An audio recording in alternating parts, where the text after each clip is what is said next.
Hoje eu vim contar do dia que eu entrei no mato sozinha com um senhor que morava na vila que eu morava. Nessa época eu morava numa currutela bem pequena. Currutela é uma cidadezinha bem pequena, sabe? Mas bem pequena mesmo.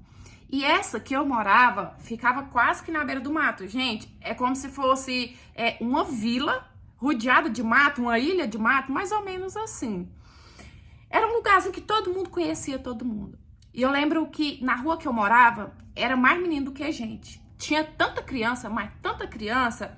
E pra gente era alegria, né? Ficar na rua, ficar solta ali, jogando bola. E brinca na nossa rua, e brinca na rua de baixo. E tipo assim, como era um lugar bem pequenininho, todo mundo conhecia todo mundo, os nossos pais, sabe? Meio que não preocupava, não. A gente brincava ali até tarde da noite, voltava pra casa quando bem quisesse. Nessa vila que a gente morava, não era exatamente na minha rua, não. Tinha um senhor que a gente chamava ele de São João, mas eu acho que não era o nome dele, não. Era um senhor bem caladão, bem fechado, porque assim, geralmente todo mundo conversava, brincava com a gente, esse senhor não. E ele tava sempre sentado na porta da casa dele, com fumo de rolo, descascando ali, arrancando os pedaços, mastigando e cuspindo, mastigando e cuspindo. A gente tinha até um certo medo dele, porque criança já viu, né? E ele caladão, fechadão daquele jeito dele.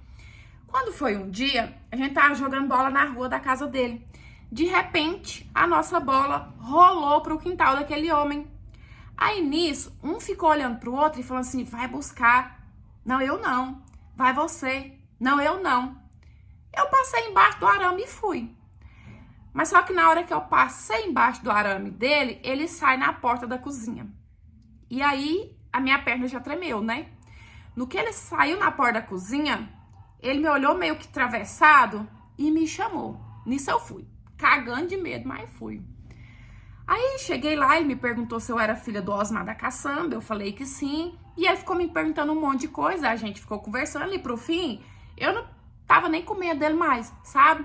Pensei comigo, nossa, o São João é bacana, né? Porque assim, nós tínhamos medo dele, porque ele não conversava com a gente. Depois de muito conversar, ele falou assim pra mim, você quer R$1? E eu, tipo, gente, eu tinha 10 anos. R$1 naquela época dava chiclete, balinha, pipoca, sabe? R$1 era dinheiro. Eu falei, quero, claro que eu quero. Ele falou assim pra mim, então fala o seguinte, vem amanhã cedinho, porque hoje já tá tarde, o sol já tá quente. Só que é o seguinte, não conta pra ninguém, não. Porque se você contar, vai aparecer mais menina aqui e eu só tenho R$1. Tá bom. Não contei pra ninguém. No outro dia, cedinho, eu voltei na casa dele. Tipo, bem cedinho mesmo. E aí, ele pegou um facão, pegou um litro de pinga e falou assim, vamos ali. Eu fui, sabe? Ele foi me guiando e eu fui atrás dele. A gente foi conversando.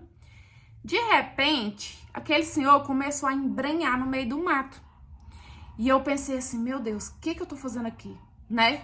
Mas olha, gente, olha só o perigo. Eu com medo, na minha cabeça sabendo que era errado, né? Com o senhor sozinho, embrenhando dentro do mato. Só que a vontade de ganhar R$1 tava mais forte. Então, conforme ele foi embrenhando, eu fui embrenhando também. Quando a gente chegou lá no meio do mato mesmo, ele fincou o facão no chão, deu uma golada assim naquela pinga que ele tava e falou assim pra mim, e agora? E aí, quando ele falou, e agora, eu dei uma respirada e falei, e agora? Ele falou assim, você sabe essas goiabinhas do mato? Eu não sei se vocês conhecem, gente, no mato tem uns pezinhos de goiabinha, é bem pequenininho mesmo, dá umas goiabinhas desse tamanhozinho assim. Falei, sei. Ele falou assim, eu quero que você me ajude a procurar. Falei, é isso? Ele é. E aí, nisso, eu saí procurando aquelas goiabinhas do mato. Eu procurando para um lado, ele procurando para o outro. E aí, no final, depois de um tempão procurando, a gente encheu uma sacola. E quem conhece sabe que encher uma sacola é extremamente difícil. Porque um pezinho dá o quê? 3, 4 goiabinhas no máximo, sabe? E aí você acha um pezinho aqui, outro acolá. Aí a gente foi saindo daquele mato. Ele me deu R$1 e ele falou de novo, não conta pra ninguém. Falei, não vou contar não. Voltei pra casa feliz da vida que esse R$1. Quando pensa que não, tá o São João batendo na minha porta. Pediu pra falar com os meus pais. E eu, oxe, o que ele quer falar com meu pai e minha mãe? Ele foi na minha casa chamar a atenção dos meus pais, falar para eles prestar mais atenção em mim, conversar mais comigo, explicar as coisas, explicar os perigos da vida, porque ele tinha conseguido me levar para um mato sozinho, só nós dois, com a promessa de me dar R$1. E aí eu já fiquei sem entender nada. Falei, ué, mas ele falou pra eu não contar pra ninguém, por que que ele tá aqui contando? E aí meu pai já, né, começou a meio que dar assim. E aí ele falou assim, não, eu fiz isso sem maldade nenhuma. Pode perguntar a ela, tá ela aqui, ó. E se eu tivesse feito com alguma maldade, eu não teria vindo aqui. Eu vim pra alertar, pra mostrar que eu não tive maldade. Mas outra pessoa poderia ter, e poderia ter acontecido o pior. Gente, um senhor que nem conversava com a gente, me levou, meio que, eu acho que ele, tipo, ele queria realmente as goiabinhas, então eu acho que ele juntou uma coisa com a outra. Ele me chamou pra ver se eu ia, porque ele via muita gente solto na vila, né? Não só eu, como outras crianças muito menores que eu, e ele quis fazer um teste e depois mostrar para os meus pais e servir de exemplo que, apesar de ser uma vilinha muito pequena, a gente não podia ficar tão solto assim. E outra coisa, além de solto, sem instrução, porque por ser uma vilinha muito pequena, os nossos pais, eles não preocupavam de falar, não entra na casa de estranho, não sai com estranho, não aceita dinheiro de estranho. Não, todo mundo conhecia todo mundo, tava beleza.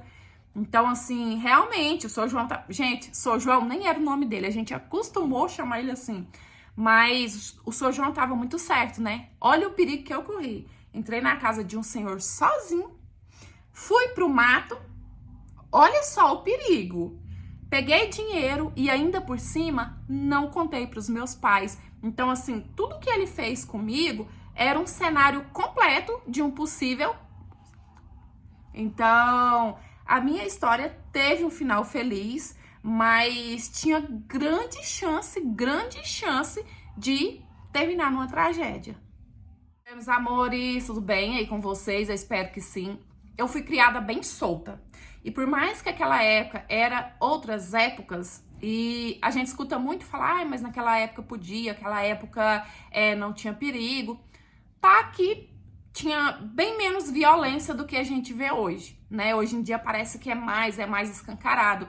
Mas falar que era extremamente confiável, não. Porque eu vi e ouvi muitas coisas que não era pra minha idade. Inclusive, quando eu era bem pequenininha, né? Coisa essa que eu nunca contei, nunca falei. Por quê? Porque tinha essa liberdade e essa confiança da gente ficar solto. E como era todo mundo conhecia todo mundo, não tinha uma explicação. Na verdade, para ser bem sincero, naquela época, pelo menos na minha convivência, pai e mãe não tinha esse costume, né? De dar esses ensinamentos. Olha, isso não pode, isso é errado, no sentido de proteção. Não entra na casa de um homem sozinho ou de uma mulher que seja, não sai com estranho, não pega dinheiro, não deixa pegar em você, não mostra. Não tinha esses cuidados.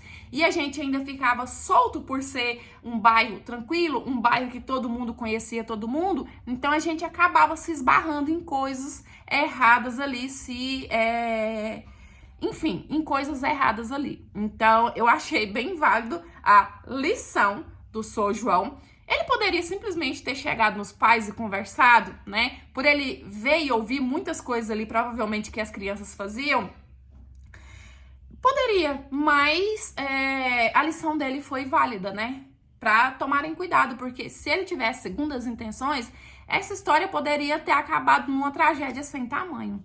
Então é isso, eu espero que vocês tenham gostado de mais essa interpretação de hoje. Curte, comenta, compartilha, porque assim, cada vez a gente cresce mais. E se você quiser me enviar a sua história, é no e-mail que tá na sua tela. É por lá que eu recebi e eu conto com a sua história, tá certo? É isso, beijão, fica com Deus, fique em paz, até os próximos, tchau, fui!